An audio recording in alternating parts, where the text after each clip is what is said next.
Assalamu alaikum wa rahmatullahi wa barakatuh.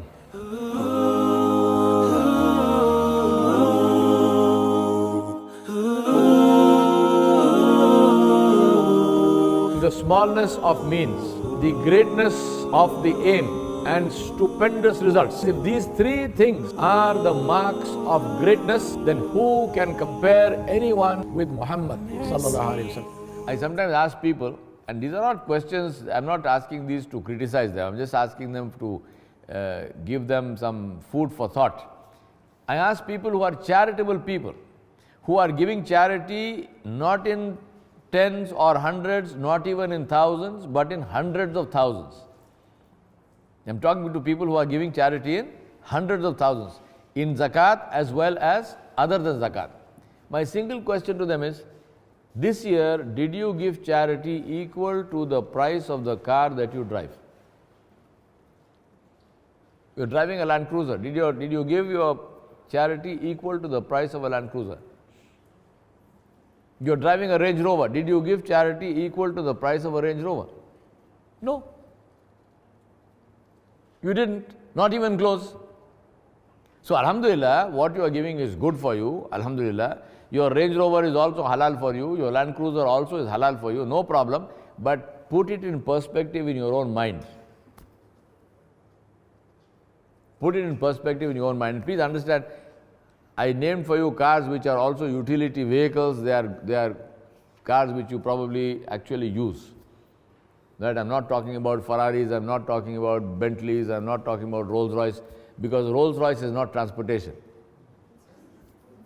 Yeah. A Rolls Royce is innamal hayatud dunya illa mata'ul ghurur.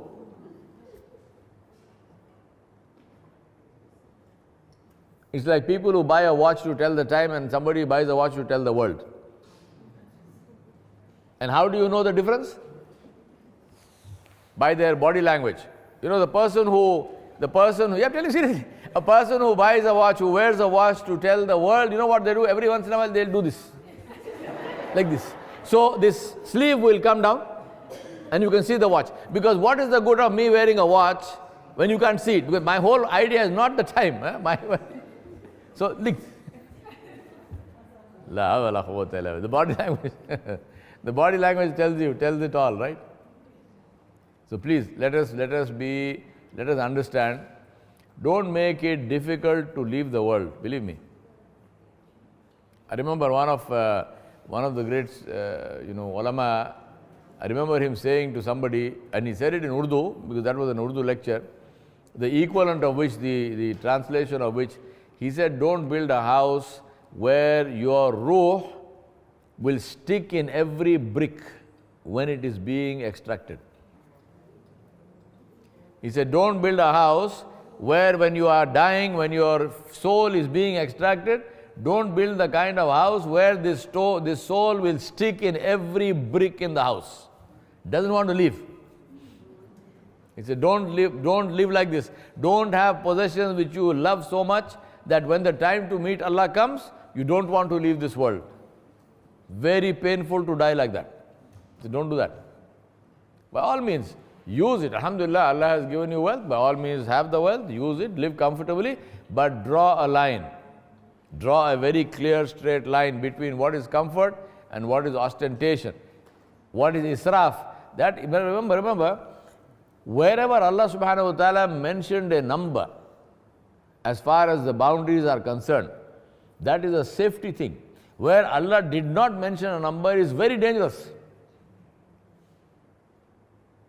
Allah left the definition to us. But that doesn't mean anything you define is right.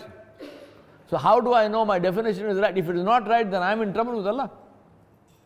And israf, ostentation, is one of them.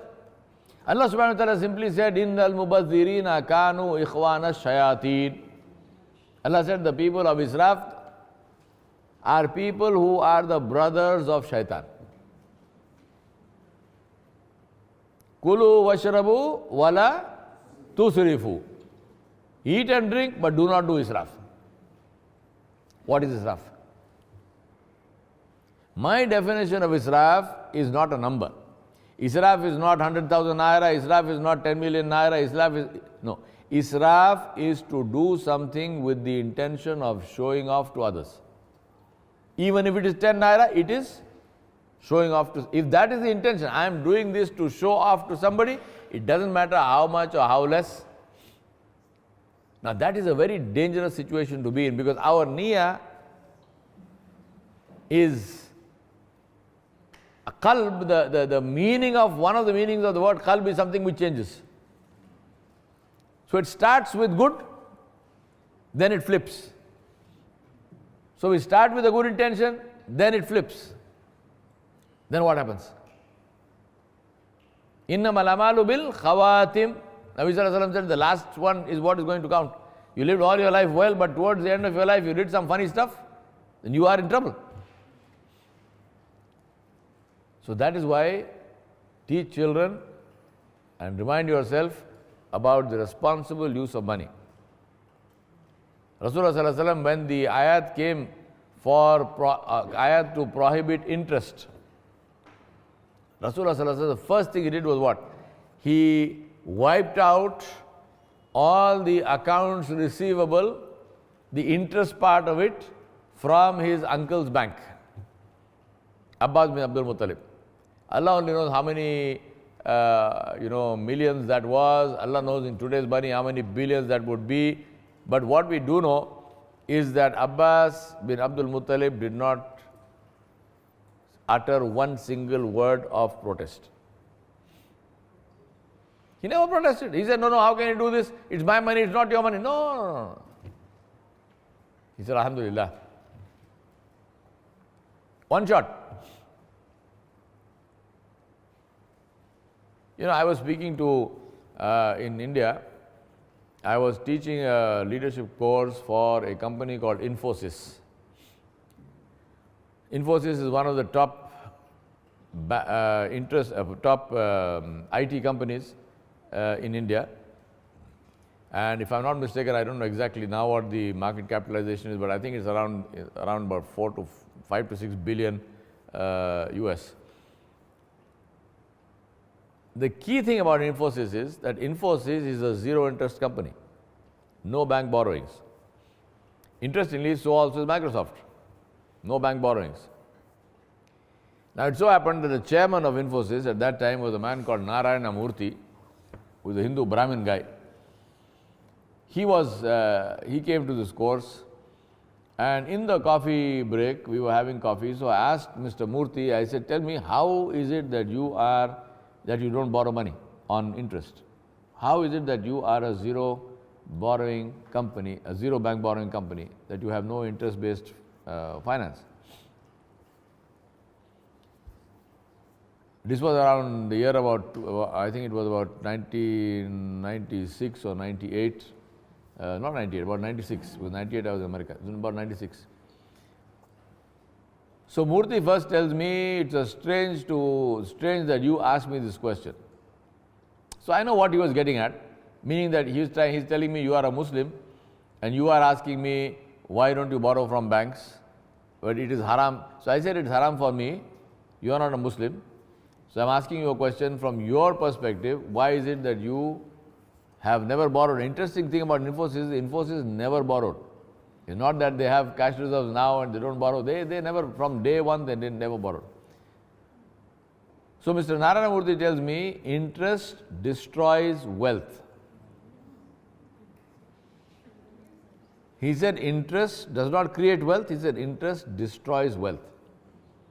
So we never borrowed. Now it's a sad thing for me to see that Muslims don't understand this.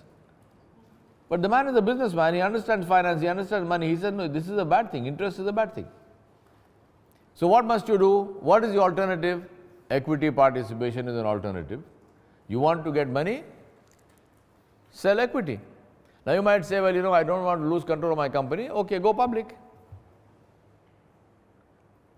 Then you have access to as much fund as you can get from the market at zero cost, and you still retain ownership and you still retain control of your company.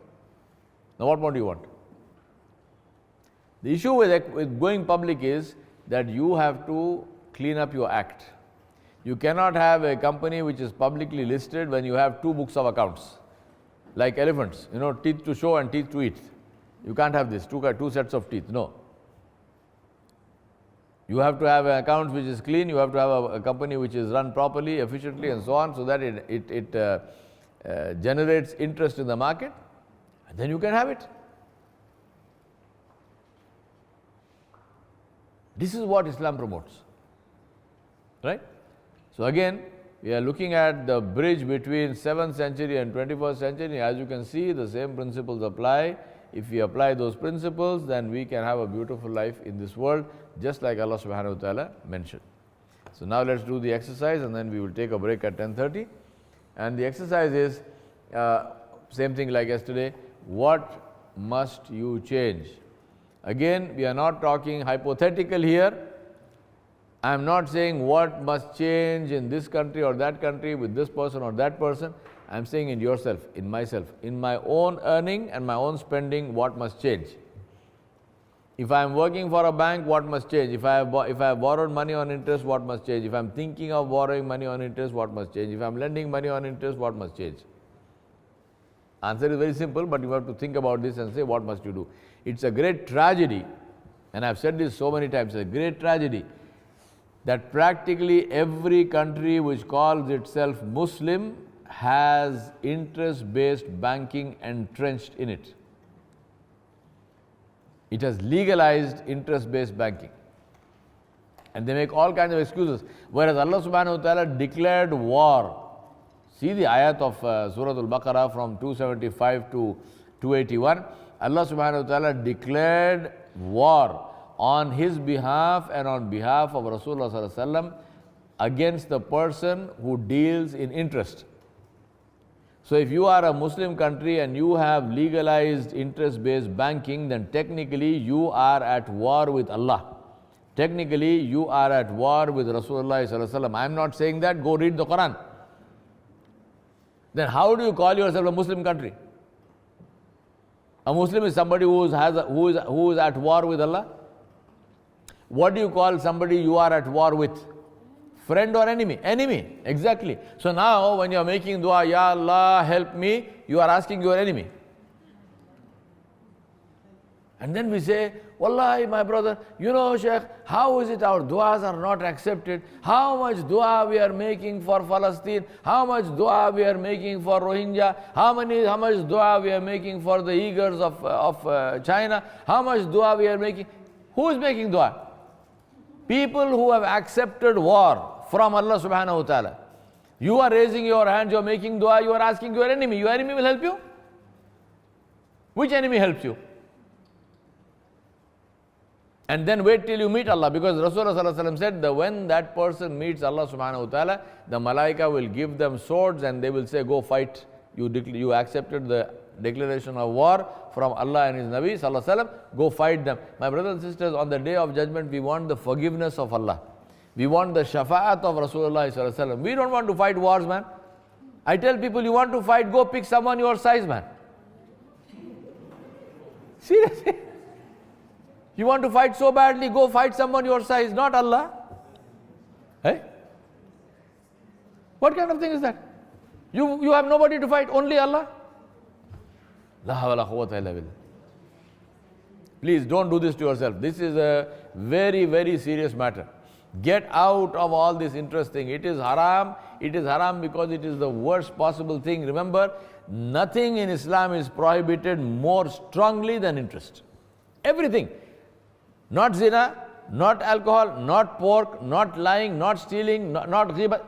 The biggest, the most severe prohibition where Allah declared war on the one who deals with it is to do with interest. So please, let us not write our names in the list of the Adu Wallah. Let us write our names in the list of Awliya Allah. We don't want to be enemies of Allah. And anybody who thinks that, I will lose, if I now get out, I have bought a loan, if I foreclose and I have to remember that what you are going to lose is your price. That is the price you are paying to put your name, inshallah, in the list of awliya Allah. Ask yourself, is it worth it? Of course it is worth it. So please, let us do that. Now let's work on this thing quickly and then we'll take a break at 10:30. We have enough time, inshallah. What are the factors? And then we come to the start, stop, continue. So what do we need to change? What will help us to change? What might come in the way of changing?